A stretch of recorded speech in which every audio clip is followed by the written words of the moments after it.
बुद्ध धर्म और ईश्वरीय विचार से संबंधित महत्वपूर्ण प्रश्न और उनके जवाब। तो स्वागत है आपका मेरे साइंटिफिक हिस्ट्री स्टोरी चैनल पर। तो चलिए शुरू करते हैं। क्वेश्चन पहला, क्या आप बौद्ध ईश्वर में विश्वास करते हैं? बुद्ध धर्म से संबंधित यह महत्वपूर्ण पूछे जाने वाले प्रश्न है। इसका आंसर यह है कि बौद्ध लोग किसी भी ईश्वर या ईश्वर से संबंधित चीजों पर विश्वास नहीं करते हैं। आधुनिक समाजवादियों और मनोचिकित्सकों की भांति बुद्ध ने बहुत सारे धार्मिक विचारों को परखा। यहाँ पे नोटिस करने वाली बात यह है कि बुद्ध के समय किसी भी तरह का धर्म नहीं था, न ही पाखंड था। परखा और विशेषतः ईश्वर होने के विचार को, जिसके मूल में भय और चिंता है। बुद्ध ने कहा, भय से जकड़े हुए व्यक्ति पवित्र पर्वतों, पवित्र गुफाओं, पवित्र वृक्षों और तीर्थ स्थानों पर जाते हैं। प्राचीन मानव जातियों ने अपने आप को ईश्वर के खतरनाक और विपरीत स्थिति में पाया। जंगली जानवरों को भय, अत्यधिक भोजन प्राप्त न होने की आशा, दुर्घटना या रोग, मेघ गर्जना जैसी प्राकृतिक घटना, विद्युत घात और ज्वालामुखी फटने का भय उन्हें हर वक्त था। कोई सुरक्षा न होने के कारण उन्होंने शुभ समय में संतोष, सुख के लिए खतरों की घड़ी में साहस के लिए और बुरे वक्त में सत्वाना के लिए ईश्वर के विचार को जन्म दिया। डर के कारण ईश्वर का विचार जन्म लिया और डर के कारण ही ईश्वर से संबंधित विचार पैदा हुए। आजकल आप पाएंगे लोग प्रायः संकट के समय ज़्यादा धार्मिक हो जाते हैं, जो कि 100% सत्य है। आप उन्हें कहते सुनेंगे कि ईश्वर में उनकी विश्वास उन्हें जीवन की जरूरतों को पूरा करने की शक्ति देता है।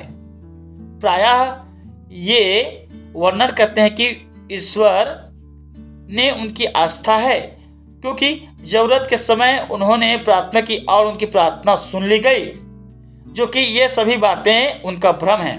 यह सभी बातें बुद्ध की शिक्षाओं के पक्ष में प्रतीत होती हैं कि डर और निराशा की भावना ने ही ईश्वर के विचार को जन्म दिया। बुद्ध ने अपने डर को समझने का प्रयास करने, इच्छाओं को काम करने और जिसे हम बदल नहीं सके या बदल नहीं सकते, उसे शांति और साहसपूर्व स्वीकार करने की शिक्षा दी। उन्होंने तार्किक समक्ष से डर को भगाया, न कि अतार्किक विश्वास से।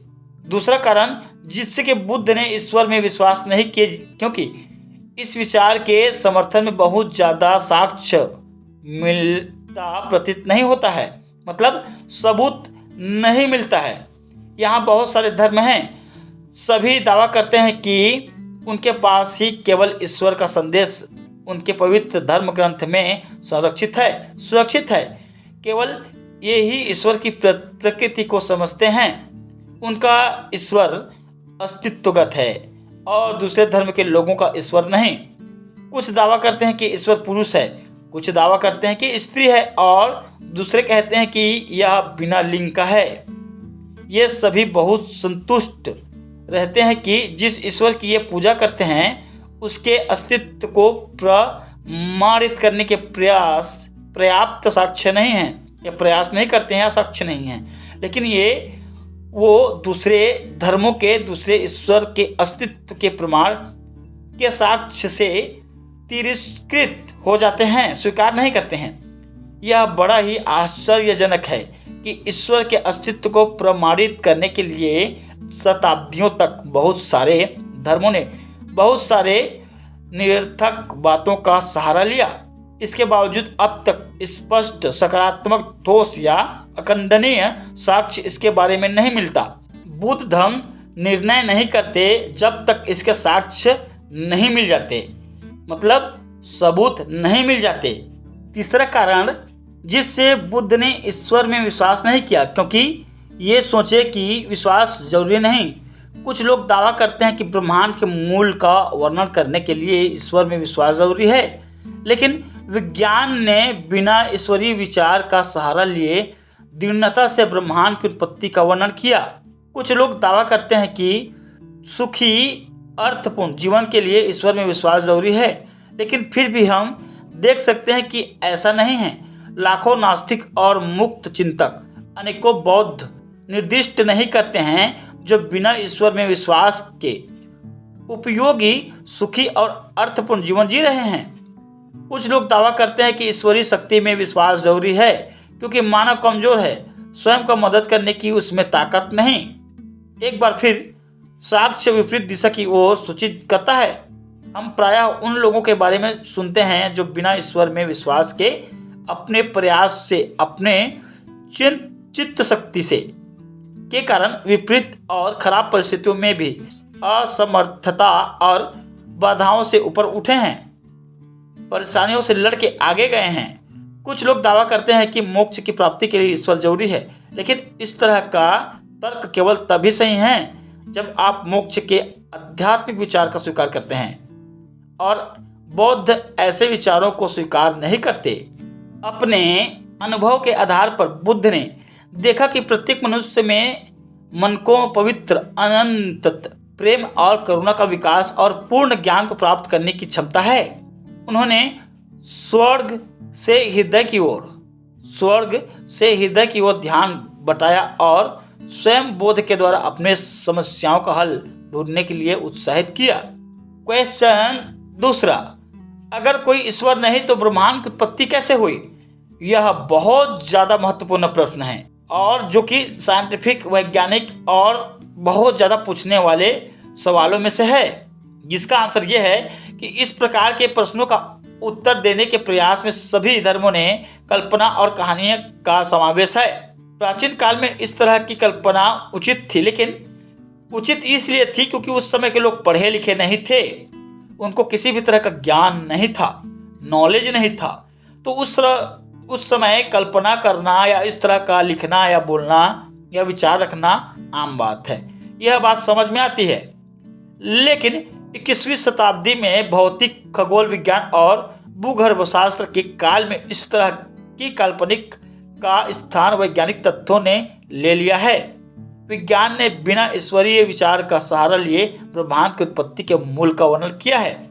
स्टीफन हॉकिंग को तो आप जानते होंगे, जिन्होंने ब्रह्मांड की उत्पत्ति के लिए सबसे बड़ा और सबसे प्रामाणिक अभी तक का बिग बैंग थ्योरी सिद्धांत दिया कि ब्रह्मांड की उत्पत्ति कैसे हुई।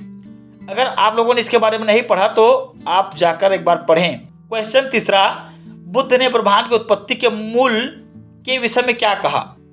यहाँ पर महत्वपूर्ण बात यह है कि जो वैज्ञानिकों ने बात बहुत सालों बाद कही, वही विचार और वही बात बुद्ध ने 2500 साल पहले ही बता दी थी, जिसका आंसर यह है कि यह बड़ा ही रोचक है कि ब्रह्मांड की उत्पत्ति के विषय में बुद्ध की व्याख्या वैज्ञानिक मत के बिल्कुल करीब है। वैज्ञानिक मत के बिल्कुल करीब है कि मतलब वैज्ञानिक सोच, वैज्ञानिक विचार और वैज्ञानिक तरीके से जिस तरह कैसे ब्रह्मांड की उत्पत्ति हुई खोज के एकदम करीब है, पास है। अगन सूत्र से बुद्ध ने बताया कि ब्रह्मांड का विनाश और उसके बाद वर्तमान समय पुनः विस्तार लाखों वर्षों से होता रहा है। प्रथम जीव से धरती पर पानी में आकर लिया और इसके बाद अनगिनत लाखों वर्षों में जीवन का विकास असाधारण रूप से अति गूढ़ जीव रूप में हुआ, छोटा, एकदम छोटा, सूक्ष्म। उन्होंने कहा कि ये सभी प्रक्रियाएं बिना शुरुआत और अंत के और प्राकृतिक कारणों से गतिशील है। जैसे कि मैंने आपको कहा, इस तरह की बातें जो कि वैज्ञानिकों ने बहुत सालों बाद कही, वही बात बुद्ध ने 2500 साल पहले ही कह दी थी। यह एक महत्वपूर्ण बात है। जैसे कि बुद्ध ने कार्य कारण का सिद्धांत दिया, कार्य कारण के सिद्धांत के बिना और किसी अन्य कारण और थ्योरी सिद्धांत का कोई महत्व नहीं बनता है। इसीलिए बुद्ध को वैज्ञानिकों को वैज्ञानिक कहने में कोई हर्ज नहीं है। क्वेश्चन चौथा, आपने कहा कि भगवान के अस्तित्व का प्रमाण नहीं, लेकिन चमत्कारों के बारे में क्या कहेंगे? यह भी एक अच्छा सवाल है, जिसका आंसर यह है कि यहाँ बहुत सारे लोग जो विश्वास करते हैं कि चमत्कार ईश्वर के अस्तित्व का प्रमाण है। हम सभी निरर्थक दावों के बारे में सुनते हैं कि किसी को व्याधि से मुक्ति मिली, लेकिन हमें कभी भी चिकित्सा कार्यालयों या चिकित्सकों से इसका स्वतंत्र साक्ष्य मिलता प्रतीत नहीं होता।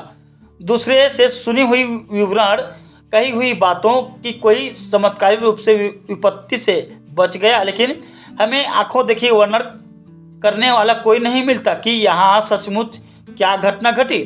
सब अफवाह है, सब फेंकी हुई बात है, सब कही हुई बात है जिसका कोई साक्ष्य सबूत नहीं है।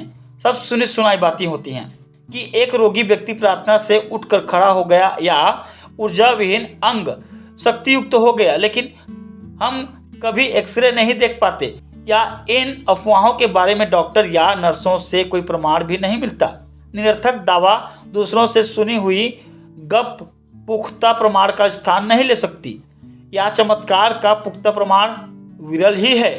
यद्यपि विलक्षण व स्पष्ट चीज़ें कभी कभी होती हैं, लेकिन हम चीज़ों का वर्णन करने की हमारी योग्यता ईश्वर के अस्तित्व का प्रमाण नहीं होती। यह केवल यही साबित करती है कि हमारा ज्ञान अभी अधूरा है। आधुनिक दवाओं के विकास के पहले जब लोग बीमार का कारण नहीं जानते थे, वे विश्वास करते थे कि ईश्वर या ईश्वरों ने बीमार की दंड के रूप में भेजा है। हम इसके कारणों के बारे में जानते हैं और बीमार होने पर दवा लेते हैं। उस समय जब विश्व के बारे में हमारा ज्ञान और गहरा होगा, हम अवर्णित घटनाओं के कारणों के बारे में उसी तरह जान सकेंगे जैसे अभी बीमारियों के कारणों के बारे में जानते हैं। क्वेश्चन 5वां, बहुत सारे लोग ईश्वर के किसी खास आकार के बारे में विश्वास करते हैं। यह अवश्य ही सत्य है, जिसका आंसर यह है कि नहीं, ऐसा नहीं है। एक समय था जब सभी विश्वास करते थे कि पृथ्वी समतल है, पर ये सभी गलत थे। बहुत सारे लोगों का एक विचार पर मतैक्य उसके सत्यता या झूठ का पैमाना नहीं।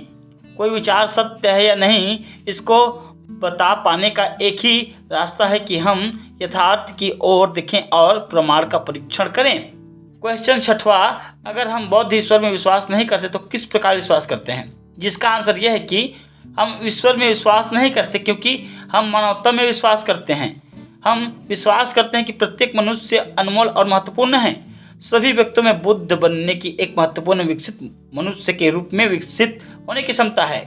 हम विश्वास करते हैं कि मनुष्य अज्ञानता और विवेकहीनता से ऊपर उठ सकता है और चीज़ों को उसके मूल रूप में देख सकता है, वास्तविकता देख सकता है, सच देख सकता है, जान सकता है। हम विश्वास करते हैं कि नफरत, गुस्सा व ईश्वर से प्यार, क्षमा, उदारता और दया में बदला जा सकता है। हम विश्वास करते हैं कि ये सब प्रत्येक मनुष्य के समझने के योग्य है अगर वे समझने का प्रयास करें। अपने बौद्ध मित्रों के प्रयास और मार्गदर्शक द्वारा बुद्ध के उदाहरण द्वारा प्रेरित करें। बुद्ध इस प्रकार कहते हैं, कोई हमें बचा नहीं सकता, केवल हमें स्वयं ही उस मार्ग पर चलना है। केवल बुद्ध ही सच्चे मार्गदर्शक हैं।